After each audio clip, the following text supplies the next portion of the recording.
To get a ride whenever you come down to Vegas, this is the right thing to do. Yeah, if you get on Twitter, you can go just look up VegasCabbie.com. Vegas Cabbie. The Vegas Cabbie. The Vegas Cabbie. Oh, yeah, it's straight.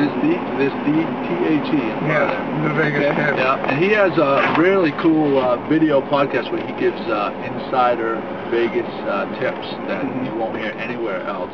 It's the real deal. It's like cut from the flesh of Las Vegas. What? Why don't we see what he has to say? Why don't we see what he has to say? So how do you keep track of your stats on your blog or anything like that? You know, the thing that happens is I hooked up with this guy here that they're called VegasUndressed.com, and they're like, you know how Revision 3 has all the shows, you know, underneath them all? Yep. Well, it's kind of like what they're doing, except they're basing it around Vegas. And they have like a show called Stripper Method and a couple other things called G-Spot, yeah.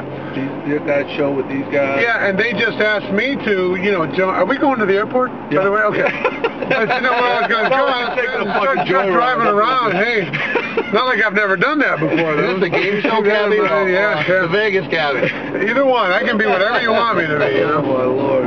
And I just pass the show along up to them. They don't alter it or change it in any way. They just put it under their guise, and they keep track of the stats, and they tell me that it probably pulls in anywhere from 100 to 150,000 a month. Holy cow! That's what they tell me. That's a big piece of salami right there. You know, and you know, the great thing about it is that I'm just me. You know, I don't pull no punches. I don't do no fancy schmancy stuff.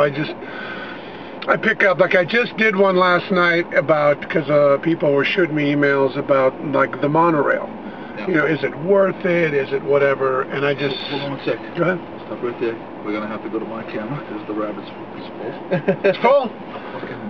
I'm doing mine anyway, so this will be fully recorded. Are you kidding? There you go. Yeah. All right. Oh, nice, man. Yeah, I've always got something going, man. All right, Rick, let's pick up. You did a show last night about the monorail? Yeah, I just did one last night because I had these tips that were building up in my head. I always feel the pressure. I got to get it out, you know. That's creative. And, yeah. And you know, people ask, is this the monorail worth it? Is it, you know, because it's like $6-7 a pop, you know, each way per ride. The monorail broke down half the time. You never know if it's going to be working or not. You know, it's a 50-50 shot. You know, it's electric. So it's electric. 50-50. Yeah. You have a 50% chance of making it to your destination. Right. Yeah. Well, I tell you, when they first doing that thing before they could get it to operate, they had to do 50,000 dry runs, uninterrupted, flawless. And you know, it took them almost a year and a half to do that because they kept having problems. So because it was fully automated. They didn't have any conductors doing it. Right. So before the state would sign off and say, okay, you can carry passengers, it had to pass this dry run test. Yeah. And it would just stop in the middle, like on this corner here. It stopped one time, and the doors fucking opened, and it would be like the people pop out like monkeys. What happened? A couple wheels fell off. Oh yeah, and it's a brand new piece of machinery, $800 million project, and fucking wheels are falling off, hitting cars on the road. Yeah. Right? You know, no, Canada. Canada. Oh, Canada. This thing was made, same place the monorail was made for Disneyland. Those rotten bastards. Those damn Canadians. Can't trust they damn bag in Vegas.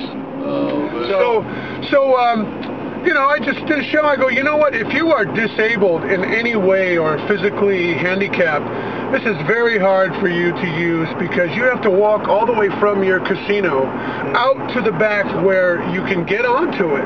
Which is, you know, they got these stations that are right here that are, you know, the stations are placed so poorly, so absolutely ridiculous because you have to walk through a maze of the casino, and they don't put them in good spots. They make you, they strategically place them. There's the one for the flamingo right there. Right over there is the one for the flamingo. And you got to walk all the way out to the back here. You're a good block and a half, a couple city blocks away from using it. Yeah, so you're saying hope that you don't get mugged. Exactly. Right, yeah. So you're saying it's an elaborate mousetrap.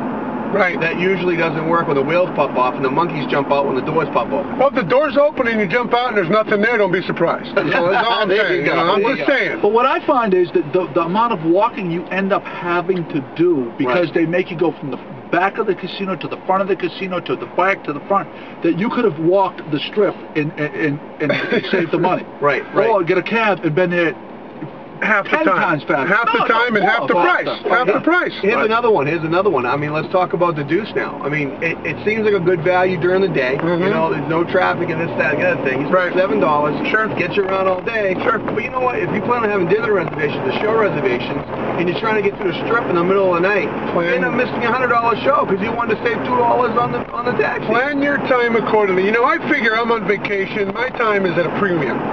I don't want to be spending an hour and a half on a bus. That's right. To get to my dinner date, again, where you might be late, you might miss half of it. Yeah. Wait a second, we missed another important fact. You're talking about $7 in the Deuce. When you split a cab fare, it ends up cheaper, 3/4 of the time. Completely. Right. I mean, you can get from one end to the other, where from MGM to Sahara, probably for about the same price, around $13, $14 that it would cost you to take that. And you can always score people in line sometimes too. You know what I'm saying? Just hanging around, you might all be going to the same place. Yeah. You know? It's a joke. It's. Well, let's talk about. I want to talk about how you got started blogging. What was the motivation? Were you just frustrated? You wanted to get things out? You had a bunch of knowledge you wanted to share with people? What was it? Well, there was that too, but you know, I think just my curiosity of how to do it. You know, I listen to Leo a lot, and how podcasting just became so easy anymore, and everybody blogs about everything, and I'm like, you know, I got some pretty good ideas in my head about how you could really make Vegas a little bit more enjoyable for you, how easy it is to get a cab if you really know how to do it, you know, how you can not drag around your luggage for 8 hotels, just check it somewhere, you know, you can check it anywhere. And I would just see people doing dumb things every day and just go, God, there's got to be something I can do to help them, you know. It was like Moses, you had to lead him to the promised land. Moses, something, Moses. Yes. And you know, I have a high. I don't have it with me today, but usually I carry I got a high def Sony video cam that I give. Velcro is my friend. Velcro is my big time friend, and I have Velcro. Everything sticks everywhere. My iTouch and everything just stays. And usually I put it there, and everybody always says, "Oh, cash cab," and I go, "Sure. You want to play cash cab? I'll play cash cab." Except we're going to play for real money. If you lose, you're going to pay me. You know? And I'm going to ask the question. There you go. But, yeah, and really just doing websites is something that comes naturally to me because I did them, years back when I lived in San Diego. I just started doing them for some porn guys down there. Nice. Yeah, some guys had a bunch of pictures and they wanted to sell them, and we wanted to start our own porn site. This is when porn was like the big thing on the internet. This is insider information. And I had 2 websites. One was, and this is back when you registered a website, it was $150 to register the domain. And we had 2 websites. Our porn was badcity.com. Badcity.com, and the other one, our web design, was intotheweb.com. And you know, God, we started it. It was great. It was going well, and this guy came up to us and said, "Hey, I got some legal pictures, you know," because he would make porn videos, and all the girls that he would audition or whatever, he would take the pictures of. To interview him, and he had all these legal pictures, and you know, that's